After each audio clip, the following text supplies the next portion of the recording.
What's up, everyone? I'm Kyle. You're watching Drivin and Vibin. Today, we're answering 10 of your questions about RV lithium batteries, so stay tuned. Welcome back to the channel, everyone. Thank you so much for being here today, and thank you for giving us your questions to ask Sean, the COO of Battleborn Batteries. Thank you for being here with us today. Thanks for having me, Kyle. Yeah. How's everyone doing out there? We have so many questions about lithium batteries, the whole Vibe tribe, because it's the new thing on the market and there are a lot of mysteries surrounding it. So we're hoping that you can clear some of those up with us today.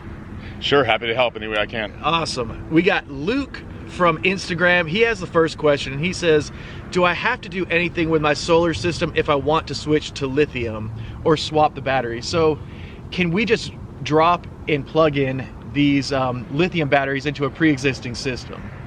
Sure, under most circumstances when it comes to solar charge controllers, most solar charge controllers will charge our batteries. There are some that charge them better, and that's a simple part of the system to upgrade. But if you have like a Morningstar, TriStar, or a Victron Smart or Blue Solar charge controller, if you got a Magnum PT100, if you have a ZAMP controller that has lithium setting on it, you'll be able to drop our batteries in. They'll charge just fine. The best thing to do, though, before you do that is just give us a quick call or email, and we can send you the settings that we recommend for your charge controller. So is it a safety issue or is it just a performance issue if they are going to drop these into a pre-existing system? It's not a safety issue at all. Right, it's just cool. performance, just Awesome. strictly performance. So for us, we always people want to get lithium, they want to charge faster, they want to get the most efficiency they can out of their solar panels.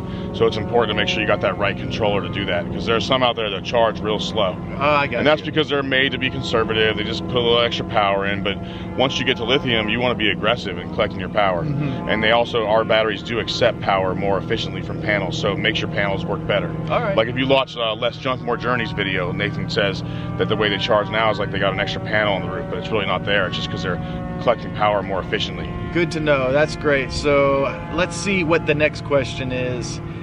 Stretton1 from Instagram says, I live in New Hampshire. It's currently 15 degrees. How does lithium hold up to the cold if he were to drop them into like his rig that's being stored right now?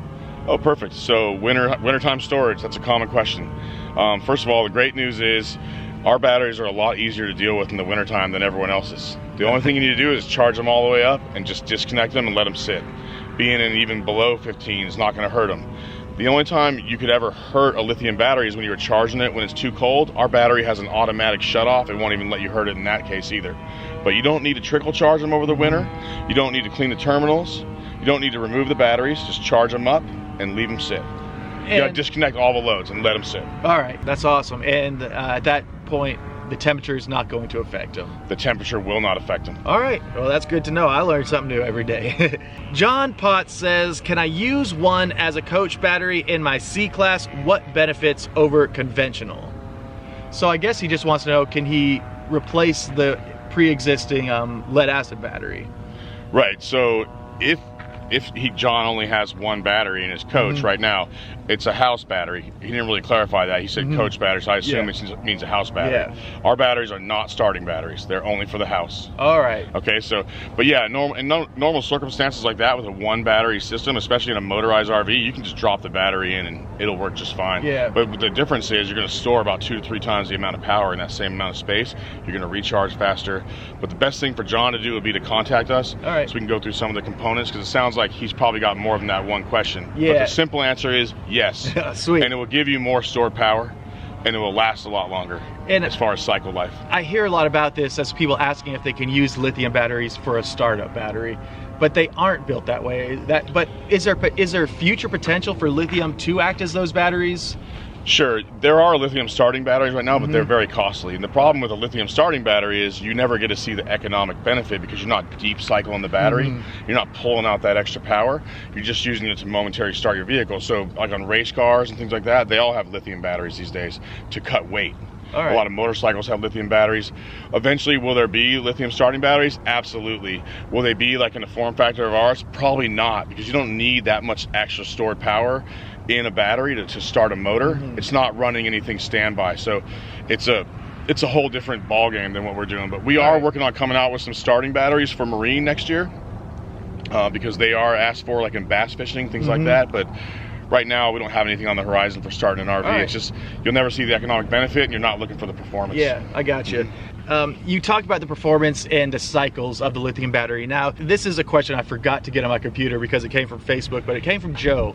And Joe kind of had a geeky question asking about the cycles that exist inside a lithium battery, how they're rated to do, say, how many cycles are your batteries rated to do? Okay, well, we quote that after 3,000 to 5,000 cycles, you'll have 75% of the battery power left. How do we get to that number, right? That's what people want to know. How we got to that number is we cycled our battery at a 1C rate, which is impossible. Customers never do that. That means you discharge it at 100 amps and charge it at 100 amps. It's basically a torture test.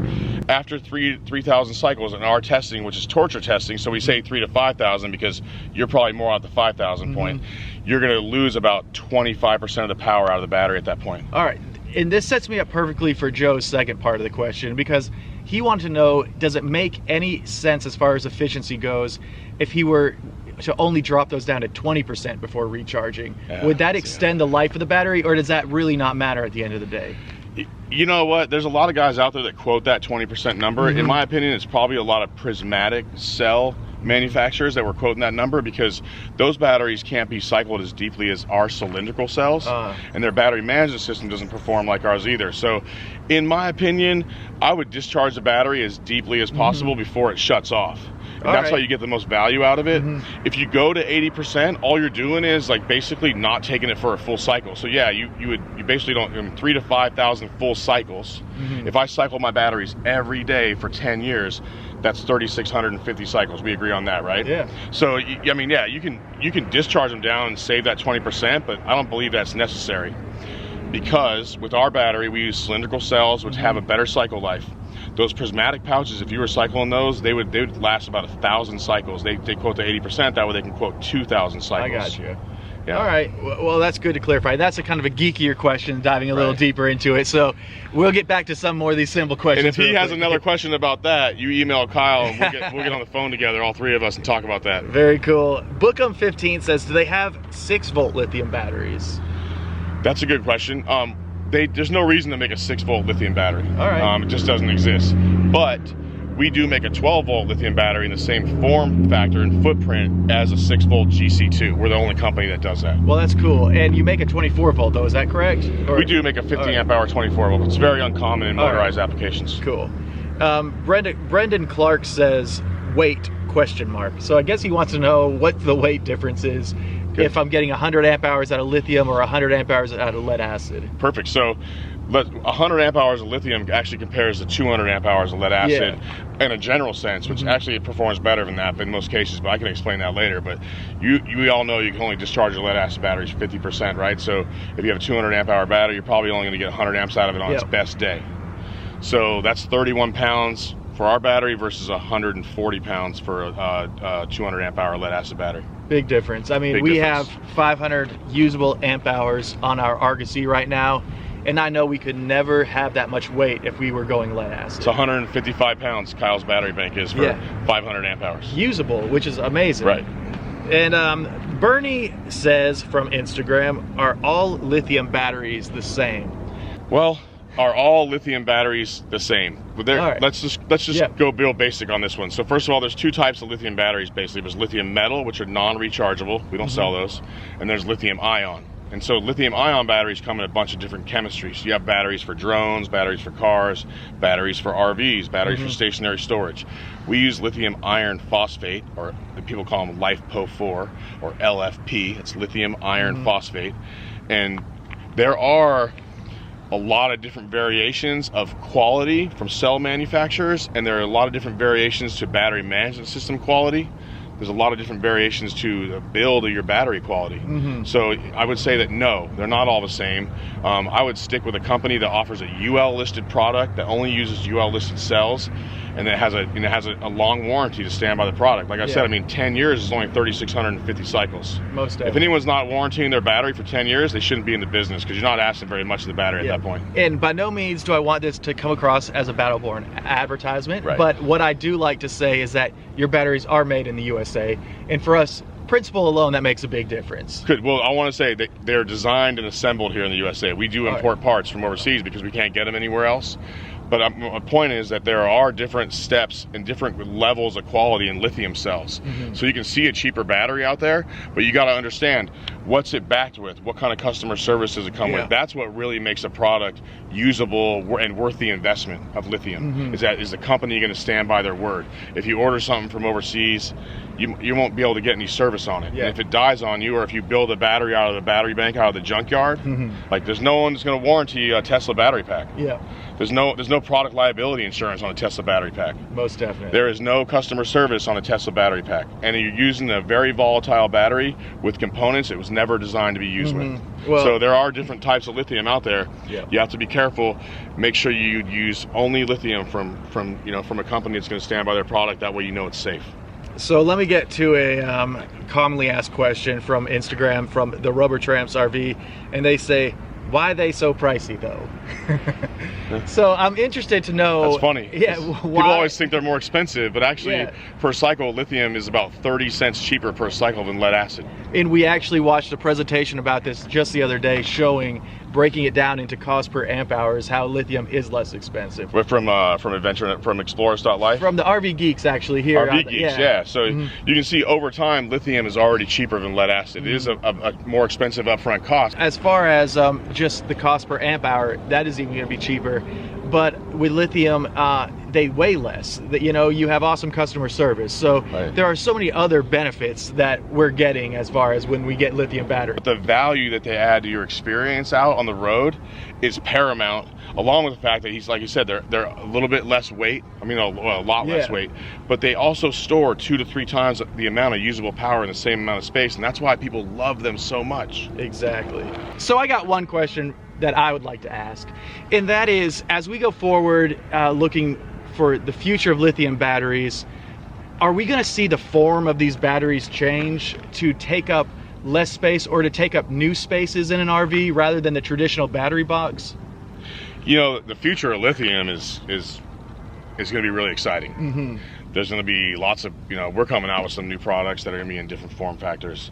They're going to be, for OEMs, so they'll come in an RV. But if you ask me, if you're asking a guy who thinks about lithium a lot, I think in 5 years you won't see an RV that comes off the line without lithium on board already. So in the aftermarket, there might be some products that can fit into your existing RV differently than they do now. Will they be probably at the lower price point like our regular box form factor is? Probably not. They'll have more technology in them, so they'll have more features. They might have communication. There's other stuff that happens that people want to include in the battery. So I still think that our regular old BB112 is the best thing going. Totally, especially with all the RVs built the way they are right now. They drop in so easily. So that's, a huge benefit. Yeah, and the cool thing is you can always take them out and put them in your next RV too, because you own them. They last a long time. It's got a 10-year warranty. And you touched on it just a minute, but I like to hear that you see the future of RVs coming with a lithium battery. It only makes sense to me. I'm just wondering how long it's really going to take for those RV manufacturers to get on board. I think it'll take 3 to 4 years, maybe 5 years total before it's really kind of reached full market saturation. I believe that we're going to see lithium in a lot more stuff. It's already in everything that we're using right now, on your laptop, in the camera, in the cell phone, in this beautiful van that I got here from my buddy in Reno. I got a shameless plug to the Sierra Mule. There's 2 Battleborns in here too. They're the house batteries in this van right now. Very cool. Well, I can't thank you enough for coming on and spending your time with us today and answering the Vibe Tribe questions. I'll let them know if they have any more questions, send them this way and we can always answer them in the comment section. Well, absolutely, or we can do another video. We can just do it on Zoom or something like that. That'd be perfect. I'm happy to do it. Thank you, man. Sean from Battleborn, guys, go check them out and we'll see y'all next time.